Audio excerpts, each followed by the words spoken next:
Hey guys, Chris is Fast RC here, and today we're going to be taking a look at the classic Traxxas Bandit.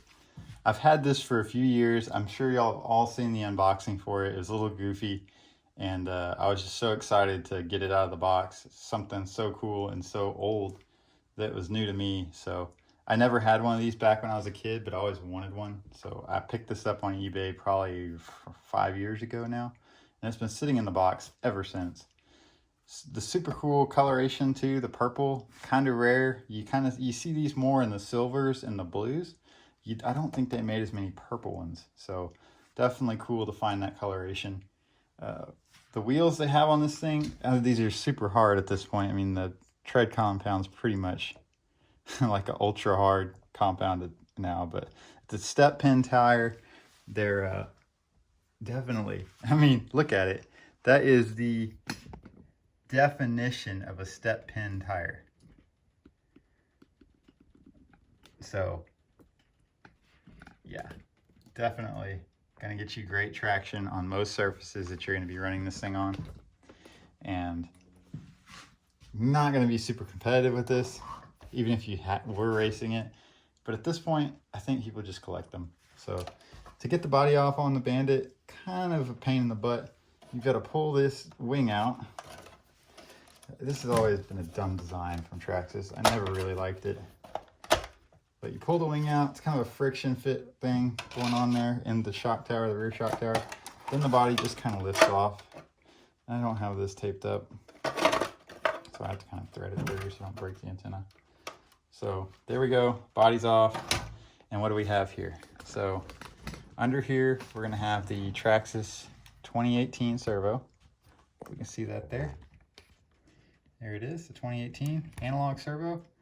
About 40 ounces of torque and not much speed at all.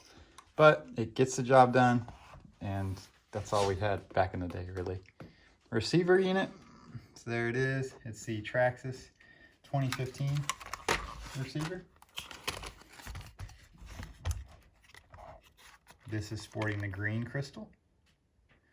So if y'all don't know what the green crystal means, so basically they had like 5 different colors of crystal, and they all correspond to different frequencies at 27 megahertz.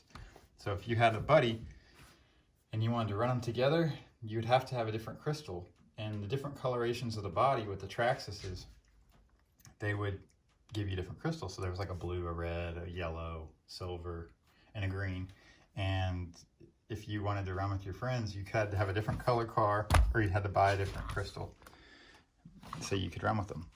Underneath here, this little contraption, this is a mechanical speed control, and if you're fluent with Tamiya cars, you'll know what that is. All right, so back to it. Yeah, mechanical speed controls.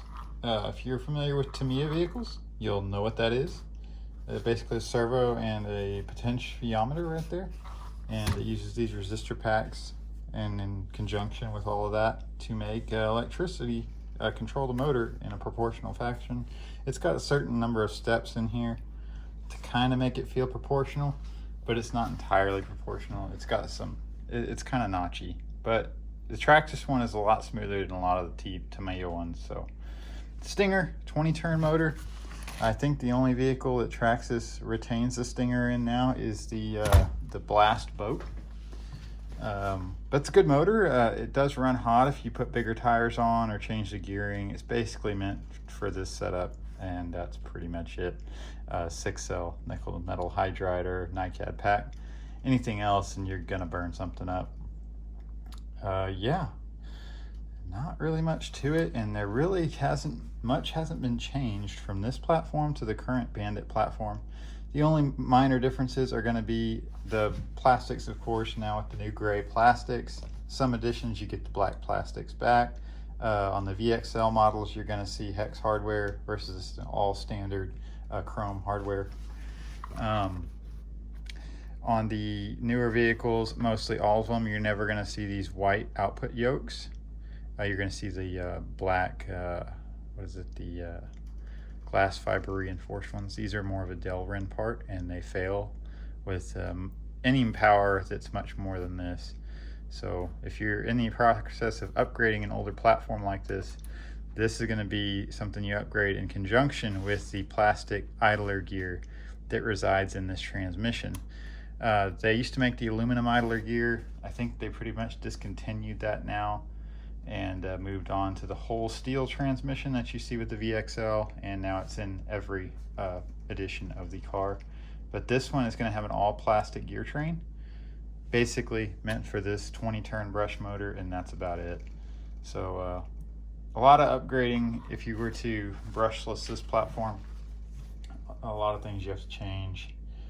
Also the front and all the there is no bearings on this kit. These are going to be 5 by 8 millimeter bushings, brass bushings. And if you have a really old one, you might even see plastic bushings.